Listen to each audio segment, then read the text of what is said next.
bezel fitting 68 to 72 trucks. I've got something else. It looks like this is the outer piece. Let's open these up and see what we got. I may have ordered both possible things.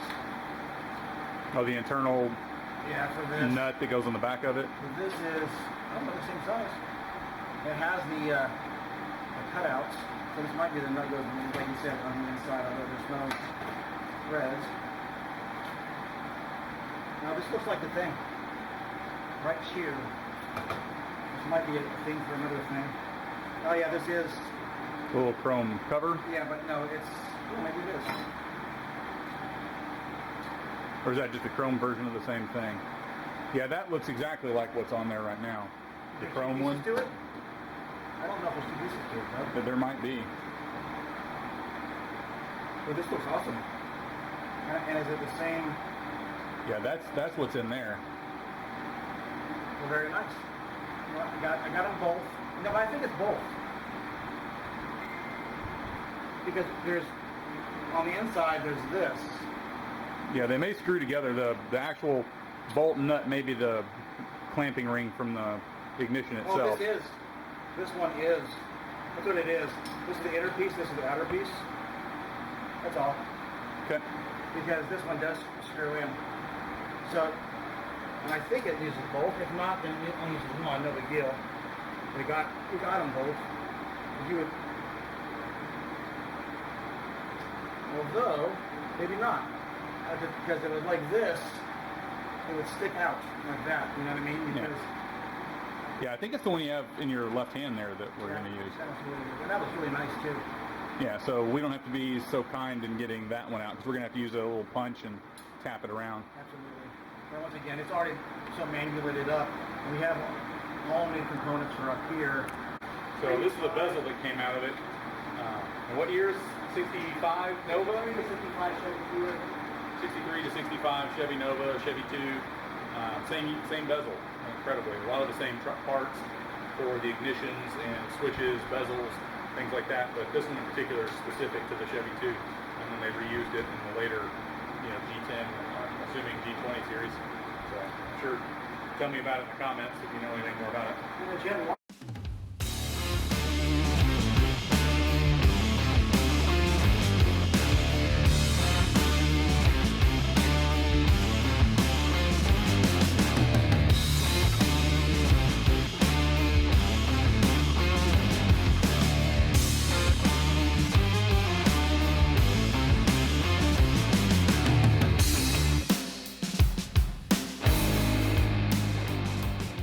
So, we need to figure out what we're going to do with, I think we're going to bring up the stripping of the paint back to the end of the doghouse, like you said. Mm-hmm. That way, because we're going to carpet everything and it's already sealed in. Just take it off and reseal it and see if there's one thing to do. Take it back to here. So we still have a little more to do in the cracks and all that. Not bad. So just fine getting rid of all the extra little stuff in the front here and, cleaning it up and painting it. We have, of course, refurbished and or new things to put back. I really think that new, when we refurbish the instrument cluster, I think that we should do it silver. I think it's going to look super Art Deco and cool, and it won't be colorful like everything else, but I just think it's going to look neat. I've seen some online like that. It looks good. Yeah, I think if we polish it up or, do like one of the chrome paints, chrome treatment, or like a nickel treatment or something to kind of match up the rest of it. Exactly, because like I've seen the ones that you've shown me that were like the billet ones and all that stuff for the Novas, and they look amazing. I mean, I don't think we need to get a billet one in here or anything. I think it'll look like it though. I think we can make it that way. I do, and also we need to match because the gauge, some of the gauges like the speedo gauge and all that, they're crusty and punchy. So we have to. I already got the white decals to go over the old stuff. So just grind down the old numbers and stick the decal on. So yeah, and I think white's a good way to go with this one, just because it's such a bright car. I mean, I think black would look weird in it. Well, they don't make black, so I probably would go with black just for that. But But all the ones I've seen are white on all the different decals. But I also think that the white will go good with the silver too. So, yeah, really just like someone took pretty decent care of the wiring, because the wiring was all pretty decent. Overall, I think it's not too bad. Yeah, no, I agree. It's all looking good.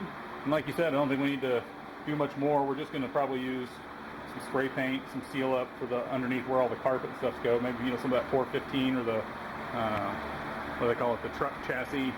Yeah, but that's sealer. supposed to stick to rust pretty good. There's no rust. Well, that's true. Good. We've done too good a job of cleaning it up. Yeah, and that's the problem we have with the Mustang too, in the undercarriage. Sometimes that POR, if you get some stuff on it, comes up because there's no rust to it here too.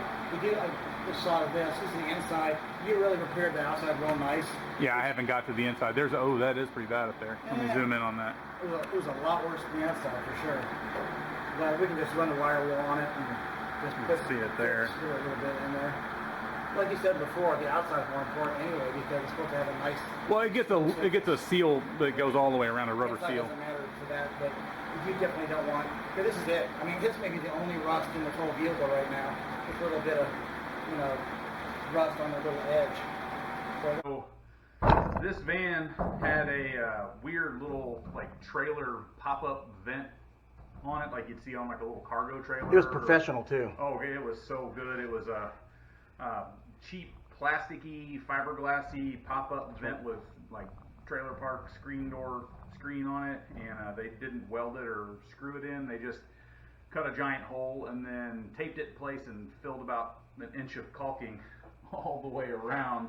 Just a regular household caulking all the way around. So beautiful. It's gorgeous. So I made a crown piece here so it kind of follows the roof line a little bit, and then set that on, tacked it in place, and then I had two ridges, two separate pieces that I made that we just set back in here this way. And I know it's not beautiful right now, but we'll get all the welds filled in, and when I get it ground down and shaped up, it'll look pretty good. Doing this kind of the way that Fitzy does it on, you've seen him on YouTube, or you've seen you know, several of the other you know, guys that are chopping the tops off of stuff and whatnot. So same kind of process and principle there, just cutting single sheets instead of trying to shape this and make it fit and all the weird angles, because they butchered into these raised areas here, and I've got a bead roller and all the stuff to do that, but trying to get it to fit perfect would take way longer than the, you know, hour or two that I had in cutting pieces out here and getting this all tacked in and welded in place. So that's what I'm gonna get back to now. We're just gonna continue doing all of our tacks and filler welds, and once I get that done, I'll grind it up and look for any pinholes and just get it all finished weld up. We're gonna do Bondo hair, green fiberglass filler, whatever, over the top of all of this stuff, just to seal it up to make sure there's no leaks inside and out. Won't really matter from the inside because you won't be able to see it, because we're going to do a full like wood roof liner or some kind of, you know, custom liner all the way front to back in here, so that won't matter. But we'll have it good and sealed up on the top, and once we get the fiberglass on it, and then, you know, Bondo spray, primer, all the stuff on it, you'll never know it was there. So that's what I'm doing today. So now we're going to go to time lapse. Rest assured that it will be not near as terrible as the thing that came out. Oh gosh, yeah, the thing that came out of there was, yeah, it was awful. It was a Frankenvent. Yeah, it was not well installed, and it wasn't a good piece before they didn't install it well. So all right.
take this, I cut a notch in it to fit these, so I can slide that down and at least make a basic shape for all of these bead roll ridges that. I think you may be having a little more than you want on there.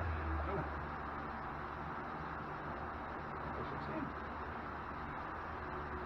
Excess will just get used up.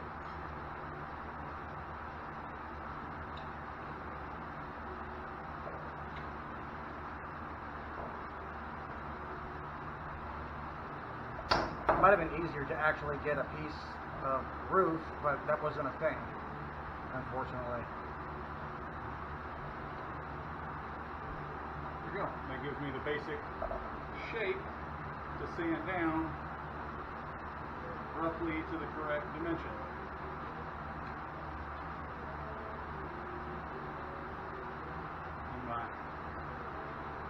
Using my trowel here to put it on, my little putty knife, I'm making sure I get good adhesion. I'm not just sitting on top.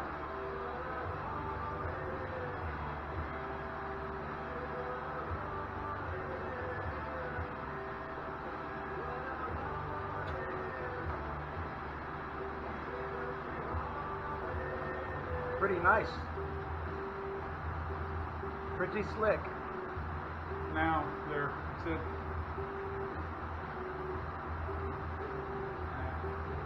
deep. That one had a curve in it, so the thing is I can just redo it. Press a little hard, is that what it was? I had it was crooked. Drug it, I drug it. Gotcha. Finesse in it. Frosting the cake. Down. So that's that. Now you can see when I do that, it gives me a nice flat level surface across the top here, so it sets my height. Because I've already sanded this portion down to be the right radius and height. So now by dragging along the good edge that I know is there, I'm straight mostly, and I mostly have the right height. Now, you know, I may have to do a little touch up here or there on it, but you know, Bondo, so you can always add more or take it away or do both and wash, rinse, repeat like I do time and again. Put too much on, sand too much off. It's been quite a project. It is. But like I said, this will look way better now than it did before, where, you know, when I fabricated the metal pieces, they were just a little narrow along there. That straightens it all back up and sets my perfect height, and I'm done.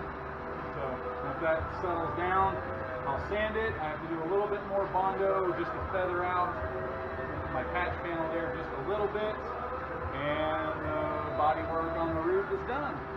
So, yay! Alright, just finished another day at Judu's garage, and we got the doors sanded back here. Craig's been working on all the door jambs. We've got, let's see if you can see it here, the roof repairs done on it. And anyways, yeah, that's what we did today. I think we're going to wrap it up now, blow everything out, because there's dust everywhere and garbage and trash. It's terrible. Craig, I hate this man. No, he doesn't. Right now I do. Right now he does. All right, later everybody.